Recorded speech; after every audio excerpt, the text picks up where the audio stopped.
Jumping Jack Temple was born in Portland, Oregon in June of 1939.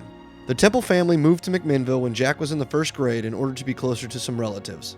Jack participated in several different youth sports as a child, and from a very young age, others could tell that his athletic ability was better than most, which earned him the nickname Jumpin' Jack. As a freshman at Mac High, Jack competed in 3 sports: football, basketball, and track, in which he earned a letter. As a starting running back, Jack led the freshman football team to an undefeated season and was the team's leading rusher. It was then that everyone knew Jack Temple was going to be a very special football player, which was the sport he was most passionate about. In his sophomore football campaign, Jack's hard work and positive attitude paid off when Grizzly coach Don Mabey moved him into the starting lineup. On top of being the lead running back, he also filled in as a defensive back and the team's punter. Jack had an excellent season with plenty of standout games while helping the team take second place in league. Jack also played backup guard on the varsity basketball team in his sophomore year. His great quickness led to him being designated the team's defensive stopper. The Bears had a good season, finishing second in league, but their highest point of the season was when they defeated Beaverton, who was the state's number 1 ranked team. In track, he participated in the 100-yard dash, low hurdles, and his best event, the long jump. Jack also anchored the 440 relay and was one of the school's best finishers in each of his events to end an excellent sophomore year.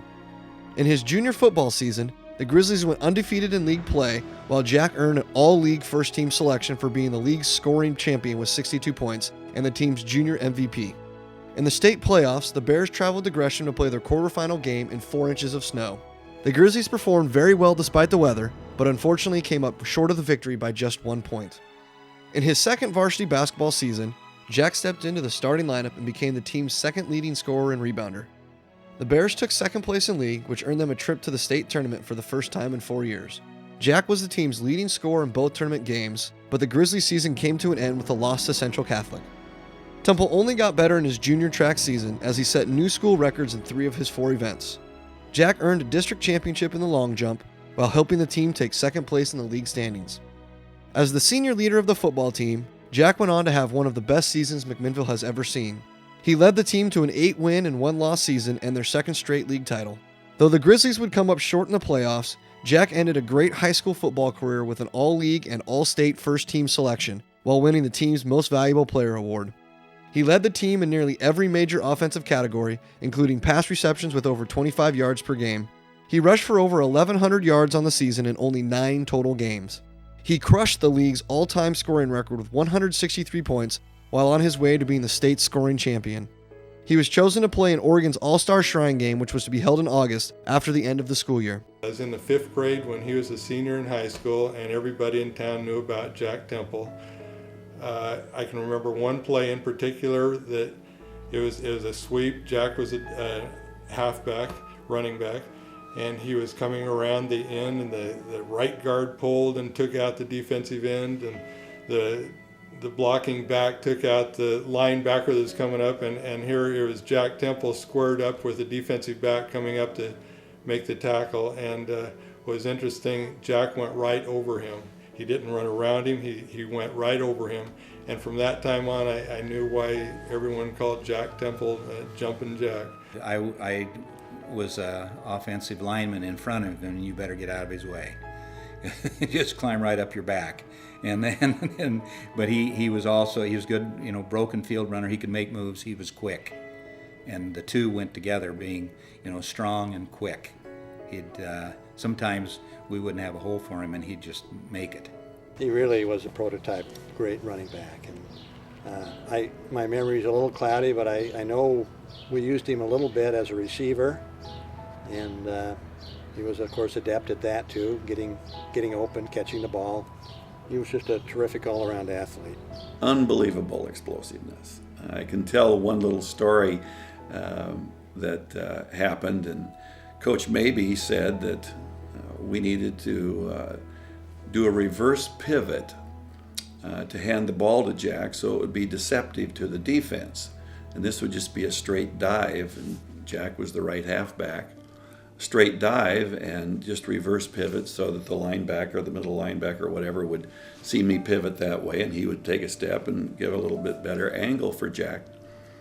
So the first time we did it, I reverse pivot and Jack wasn't there. And I looked around and Jack was about 2 yards into the line of scrimmage. And I knew that I was slow, but I didn't know I was that slow. And so Coach Mabey came over and he says, well, that's not going to work. He said, unless we move Jack back. Well, we don't want to do that because that eliminates the quickness. So just turn and hand it off. So we snapped the ball, I turned and handed it off, I hit him in the hip. And he says, can you be a little quicker than that? I said, well, I can't get the ball any faster from the center to turn and hand him the ball. So he still didn't want to move him back. So the third thing that we did is we snapped the ball, and I stepped into the line right where the guard was, and that's the way we handed the ball off to Jack because he was so quick. And I vividly remember going through those steps with Coach Mabey because we went from being very deceptive to hit him in the hip to not worry about anything because Jack was in the line so quick the linebacker wouldn't have got him anyway. As far as an in-game moment, I could name you several, but probably the one that stands out in my mind the most was our senior year. And to be honest with you, I can't tell you who we were playing, but they had been roughing us up. I mean, we were not doing well. And we were on about our 20 or 25 yard line, and it was 4th down and 45 yards to go. Punt on 2. And Jack just stood there a minute and he said, no, give me the ball.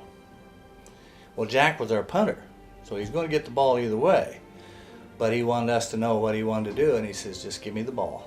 And of course, all of us held Mr. Mabey in the highest regard, and we knew that if we didn't make it, Mr. Mabey was going to be waiting for us on the sideline. We ran it. And we were all scared to death that we might not make it, but we did. And they faked it, and of course I think he went all the way for a touchdown. But out of all the running backs that I ever witnessed at McMinnville High School, Jack Temple was by far the greatest running back we ever had. I can't say enough about his ability, but he was also a hell of a guy, a real nice guy. Kind of guy, you know, everybody wants to be. Jack's final basketball season was Eldor Bache's first year as the head coach. Bache introduced to the team a new and faster-paced version of the fast break offense, which allowed Jack's speed and quickness to dominate the game. He led the team in assists and steals, while the Bears raced to a 13-1 regular season, earning them the league championship and the right to return to the state playoffs. This year's appearance would be much more successful for the Grizzlies, as they went 2-2, taking 7th in state. This was the first time a MAC High basketball team ever played a 4th game in the tournament, and up to that point gave them the highest end-of-the-year finish. Temple finished a great senior year as the track team's #1 participant. He again set new school records in the majority of his events while winning the district championship in the long jump. But perhaps his most impressive record was the one he set at the state meet in the long jump. Jumpin' Jack jumped an astonishing 21 feet 11 inches, which was a new school record, breaking his own from the year before. This mark was good for second place at the state meet and is still one of the longest distances in McMinnville High School's history. After graduating from MAC High in June of 1957, Jack was off to follow in his father's footsteps by accepting a full athletic scholarship to play football for the University of Oregon. His father Mark had been a standout running back for the Ducks in the 1930s, and he even played one season of professional football before serving in World War II. In Jack's final athletic competition before entering U of O, the All-Star Football Shrine Game, he unfortunately injured his knee during practice, which kept him out of the game. Later, doctors would tell him just how severe the injury was. Jack had torn a large percentage of his cartilage as well as several ligaments in his left knee, all of which required immediate surgery. This unfortunately caused Jack to miss his entire freshman football season at the University of Oregon while he was recovering and rehabbing his knee. It was really an absolute shame when he went to the Shrine Game and tore his knee up.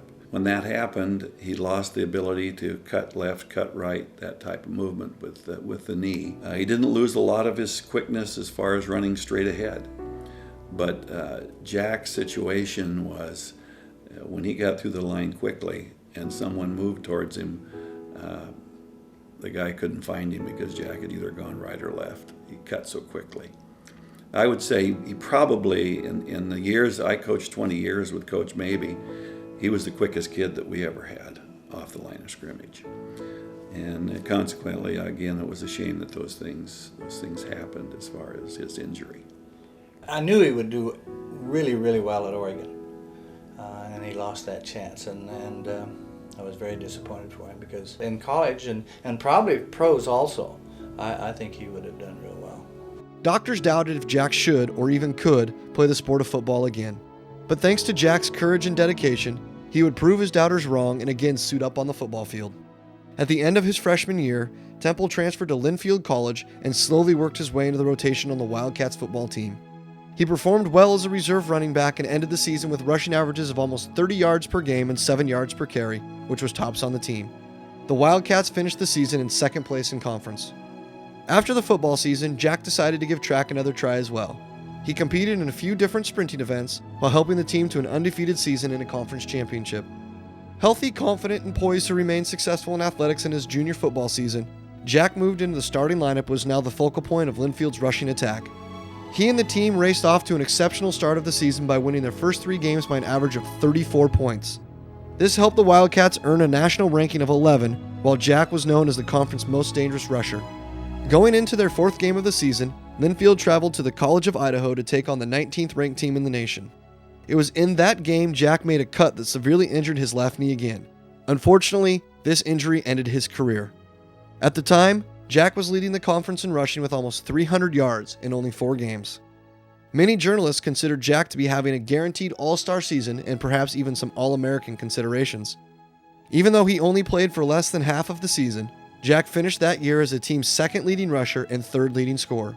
It was a remarkably great football career that ended all too soon.